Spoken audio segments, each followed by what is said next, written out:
This week we're in Kelowna, and Fortis BC have graciously provided us with this beautiful hybrid, cleaner, greener truck to explore the region with. But first we have to fill it up. There's a regular gasoline tank which you can fill at any gas station, but walk around to the other side and there's a second filler cap for natural gas. Filling it is very straightforward. The truck runs on natural gas when it can, switching seamlessly to regular gasoline once the natural gas tank is empty.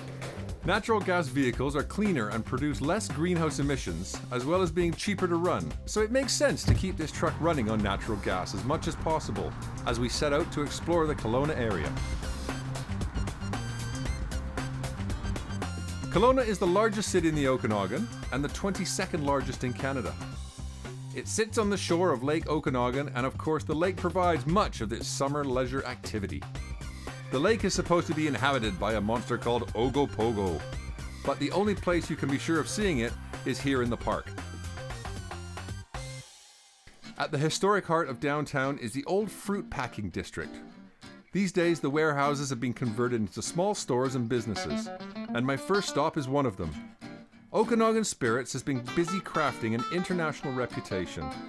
Officially recognized as a master-class distillery, their spirits have been winning awards around the world. With all this choice, which should I try first? I think I need some expert advice. Well, maybe we'll start with the liqueur, and I've chosen our cherry liqueur. Wow. Great flavor, great aroma. An orchard in a glass, isn't it? Very much so.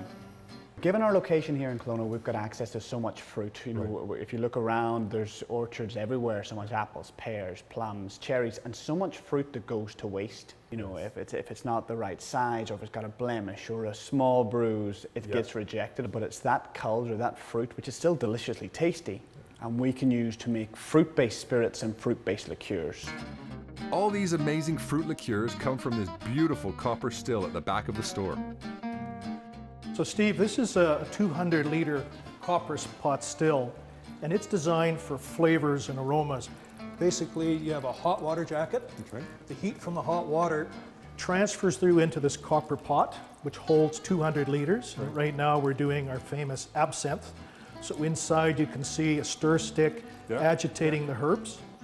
And as it heats up, the liquids turn into a vapor, and you can see it rising here through this hat and through that ghost pipe that enters the bottom of the still. And your alcohol vapors are trying to find a way out of there. So you can see they sort of go from plate to plate to plate. And if they're still make it through this first cooling section, they'll go over to that condenser, and then you can see the final alcohol coming out here. So this is our finished absinthe. That's your finished absinthe. This is the first time I've come across absinthe, so I guess I better try some. Let me pour up some absinthe, and maybe you should try it. Okay. Just maybe put it on your tongue and maybe also smell it. Just neat.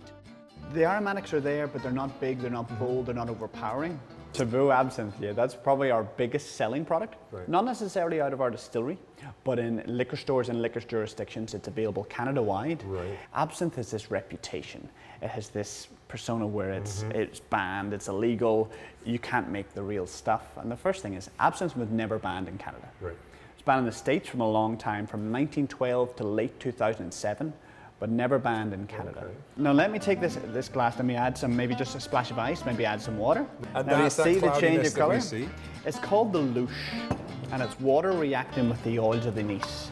Wow, what a difference in the smell. Yeah, all of a sudden you can smell all those herbs, you can smell all that freshness, all that anise, all that licorice. Completely different drink. Absolutely. Completely different drink. Anise and fennel, they're very dominant. You get a wonderful licorice taste that comes across with them. But the two important herbs are petite wormwood and grand wormwood. That's what makes an absinthe an absinthe. That is the herb that people question. They maybe doubt the fact that we're using wormwood in our absinthe, but I can assure you we definitely are.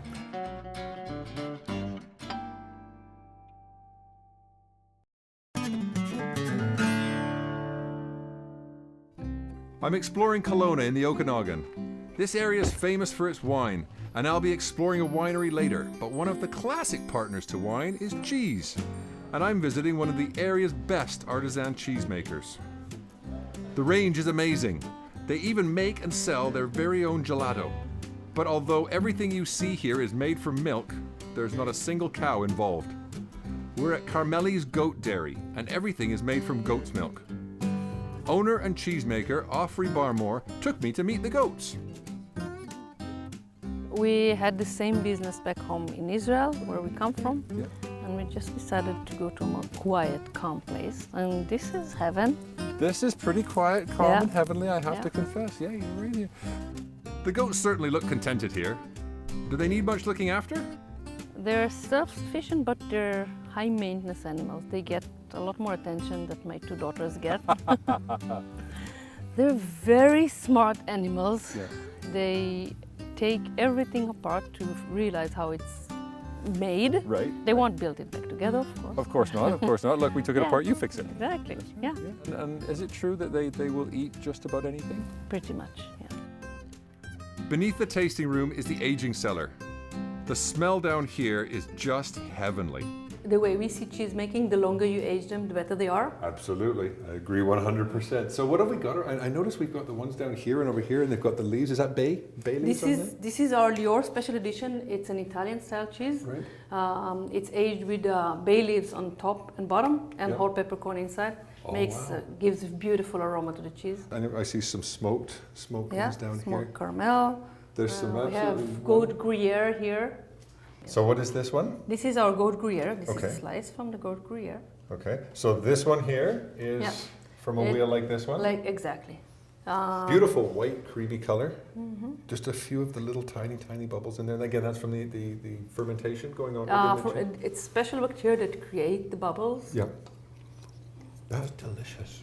Goat milk is the most similar milk to human milk. Right. The molecule that it is built are very small, so it's very easy to our body to break it down. Okay. Cow's milk, it's the other way around. They're very large molecules, so our body have hard time to break it down. So anybody with a lactose intolerance or dairy intolerance is usually Most okay with people goat who cheese? are lactose intolerant can handle goat milk. That's Right. how we got to goat milk cheeses. Right. What about those people who don't like goat cheese? We choose breeds that have very mild goat flavor to the milk. Right. Because along the years of cheese making, we realized people like goatless goat cheeses. Right. So that works well because people said, oh, I don't eat goat cheese. And when they come to the shop, they do the tasting and they eventually, I haven't seen anybody who doesn't find something that they like.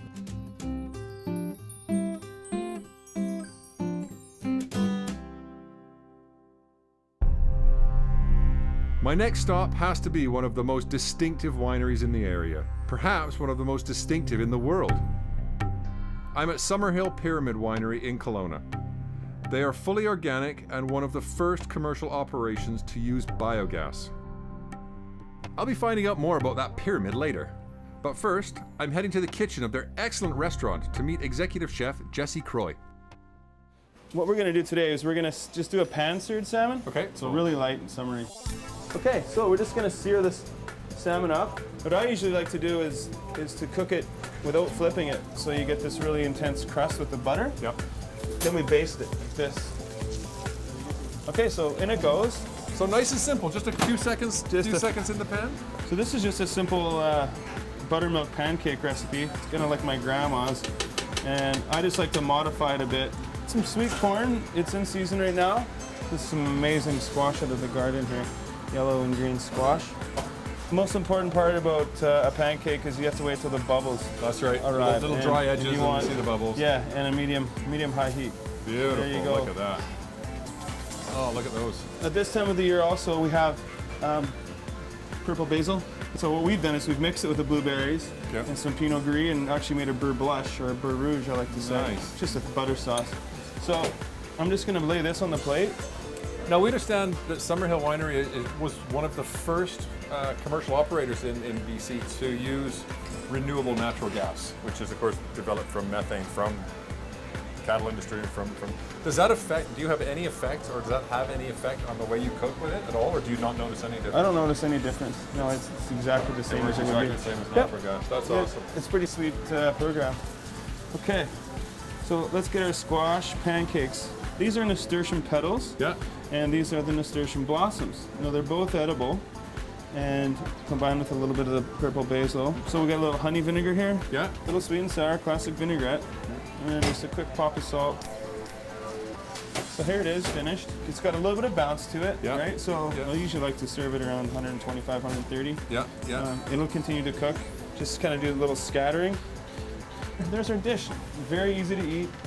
That's a beautiful looking dish. Yeah, lots of colors, lots of flavors and textures going on. To enjoy my salmon, I met up with Summerhill's winemaker, Eric von Kursik, over a glass of wine, naturally. And this is Pinot Noir, 100% Pinot Noir Brut. That's just divine. Yeah, it's a lovely dry Pinot Noir bubbly. That's right. You expect it to be, it looks like it should be much sweeter. Yeah. But it really has a nice dry note, but it's not, it doesn't give you the pucker. Yeah, it's a lot of fun. And the beautiful thing about bubbly is, for me anyways, they're so refreshing. Like, you know, to hell with the coffee. Skip the coffee, have a glass of bubbly. Have a glass of bubbly. I knew I liked you the first moment I laid eyes on you, Eric, and now you've confirmed it. That's the best advice I've heard for a very, very long time. I'm going to take that advice to heart. All of the wines produced at Summerhill are organic. Does it present any challenges? So there's a lot of things we can't use. Yeah. So there's a lot of things that we just, and I've been making wine now for 29 years, so a lot of things I don't need to use anymore. Right. I just work on getting it right in the vineyard. You look at the different shades of green in the vineyard, that'll tell you. You look at the different lengths of the shoots. Right. And then the cluster itself will tell you a lot. Yeah. This is 2010 organic Pinot Gris. That's in just a Summerhill. gorgeous straw color, isn't it? Yeah, That's just I would absolutely say onion beautiful. skin, but Yeah. Oh, that is a spectacular Pinot Gris. thank you.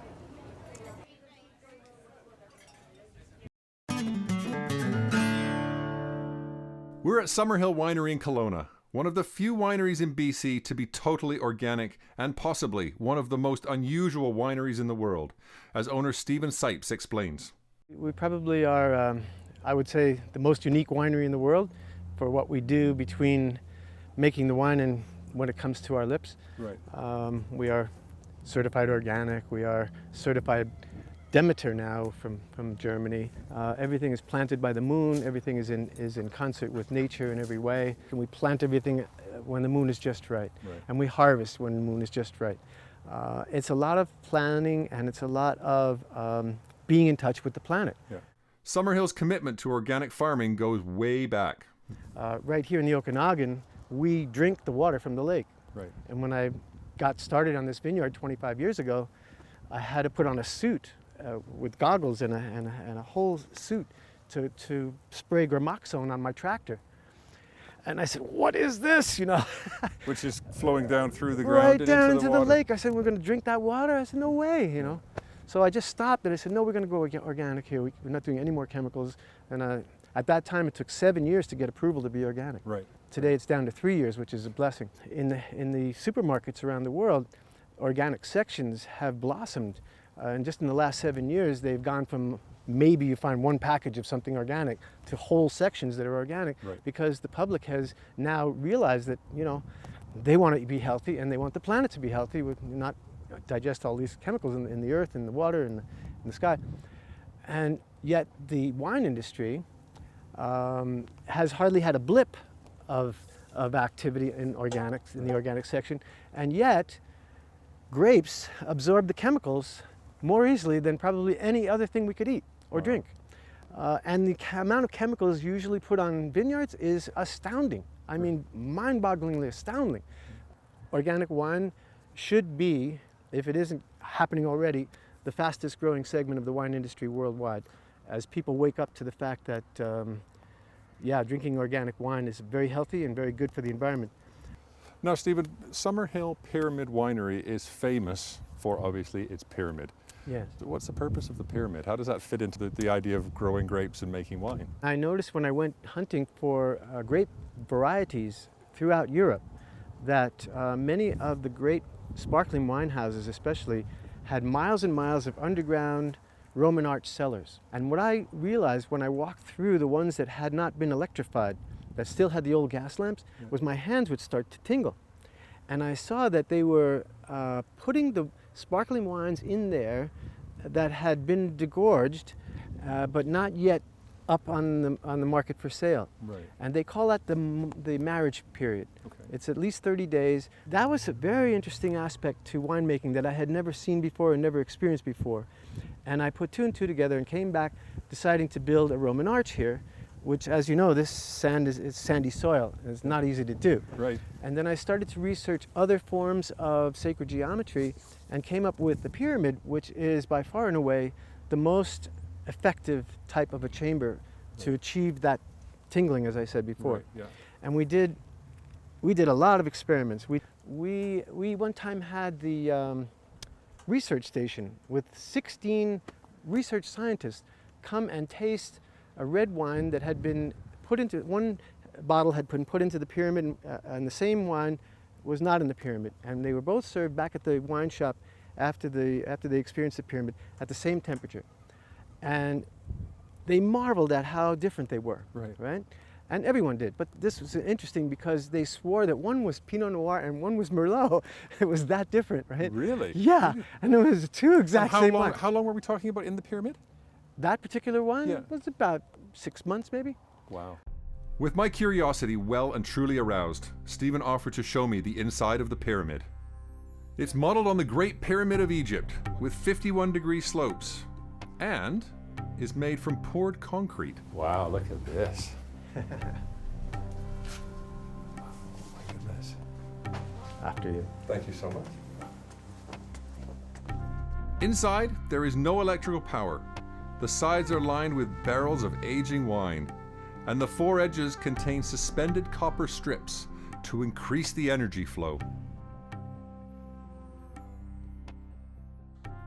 So this is like an amazing energy. It was so strong that we had to dig a hole and bury a copper tube 5 feet down into the earth to ground it. You're kidding. Yeah, otherwise we'd have fried everybody that came in here. But Whether you believe in pyramid power or not, there's no arguing with the quality of their sparkling wines. oh my gosh, this is without a doubt the most awarded wine in Canada. Really? Yeah, it's never not won a gold medal in 20 years. That's incredible. Well, it is. It's always won gold every single year. Now, it's not been without its controversy. There was a competition that they didn't actually believe it was from Canada, I would say. Is that not? The Sipes Gabriel, which is 100% Chardonnay, this is a combination of Riesling and Chardonnay, won two most amazing awards. First, in the year 2000, it won at in France at Chardonnay du Mans, the gold medal and the trophy for best in the world. And then just last year, it won the same trophy, gold medal and trophy for best sparkling wine in the world. And it was so unbelievable that it had to be retested. They didn't believe it was a Didn't Canadian believe wine. it, and they had a 500 attendees of a black tie event to celebrate it, and we shipped them the wine on the house for the toast for 500 people. Best sparkling wine in the world. So Outstanding. yeah. Well, thank you very much for You're very sharing welcome. this with Thank us. you.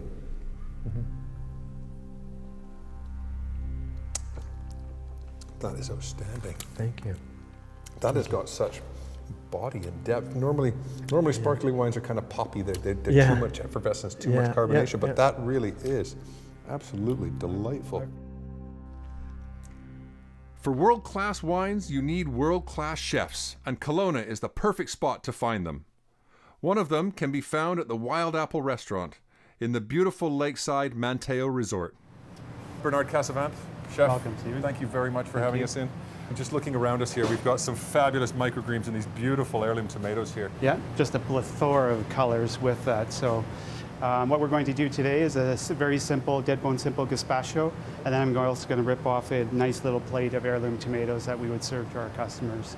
For me, it's the summertime taste. So we'll just start with the gazpacho, and we'll just start slicing the... And of course, gazpacho is native to Spain, isn't Yes. it? So it's, again, another hot climate where this kind of dish is ideal for this weather.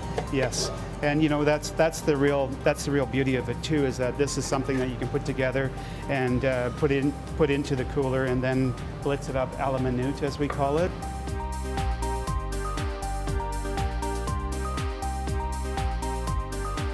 Now, I just want to talk a little bit about yourself for a while. Now, you were the very first West Coast born and raised chef to represent Canada at the Bocuse d'Or. If you could just give a little explanation as to what the Bocuse d'Or is.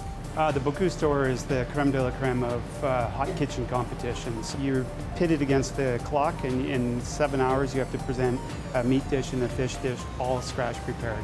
So really, it's the hot kitchen Olympics of the culinary salon. So. Are you able to get everything you need here from local growers? Yes, and the artisan, the support of the artisan producers. That's another big thing, is that why pick up the phone or use a computer and dial up one of the big companies, have things come in from Chile or California or anything, when you have beautiful local suppliers that, you know, they'll pick to your specs, and then with that is that you support them. A little bit of red wine vinegar again, and we use Valentine's from out in Okanagan Falls. Yeah. A little bit of sea salt into it again. And then of course we have to put some basil. So in here we've got tomatoes, cucumbers, shallot, olive oil, salt, pepper, and a bit of garlic.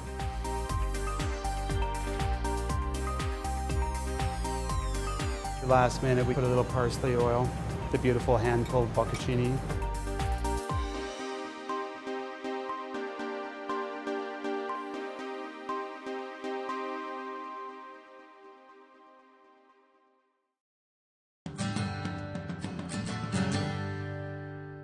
Well, from the heat of Kelowna to the cool, calm confidence of Mr. Rod Phillips here at Liquor Plus. You're too kind. Rod, again, the dishes that we saw up there with Chef Bernard Casavant and that beautiful gazpacho, and I'm sure you've got some wonderful pairings for Well, us. first we're going to go take a little trip to Spain, where gazpacho has a real serious home. Gazpacho. Now this is a cava, and the cava is made in the Catalonian region. Paralda is the main grape, and there's a few that are somewhat unpronounceable, but it doesn't matter. But the acidity and the freshness of the wine really goes beautifully with gazpacho. The fresh, all that great onion and heirloom tomatoes, and It's just a party in your mouth. it is, and that little bubble just that's right. It it just, just kind says of, boom, cava gazpacho. Just does all wakes you those up. things. Wonderful, wonderful. Nicely done. Now the next one, this comes from Hillside Estate, which is on the Naramata Bench. This is a lovely Merlot rosé. Yeah. So you got a lot of strawberry. Think of Very strawberry fruity, and very- cherry. Okanagan. It's just the Absolutely. Okanagan in a Yep. glass, isn't it? And notice the depth of that wine. That'll go so well with the gazpacho. The acidity, the sweetness, they just go beautifully together. Now we're going to get really local here. This is just one of, must have bought at least 20 cases of this myself. Whenever friends come over, I will serve this to them because this is probably the best representation locally of a classic Czech Pilsner. Right. And of course, that'll bring out that acidity and the freshness of the gazpacho. So again, that dryness coming Absolutely. off, not overly sweet. Wow, Isn't that great? that's an awesome beer. Isn't it? It's And that's so I well have to balanced. confess, that's my first Hoynes experience, but that really is, that tastes you will exactly remember like that. another. Yeah.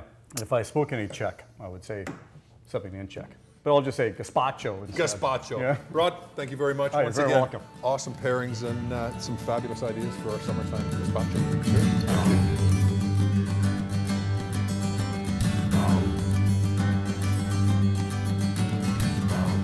Flavors of the West Coast is made possible by the generous contributions of the Victoria Pub Company, Country Grocer, and Fortis BC.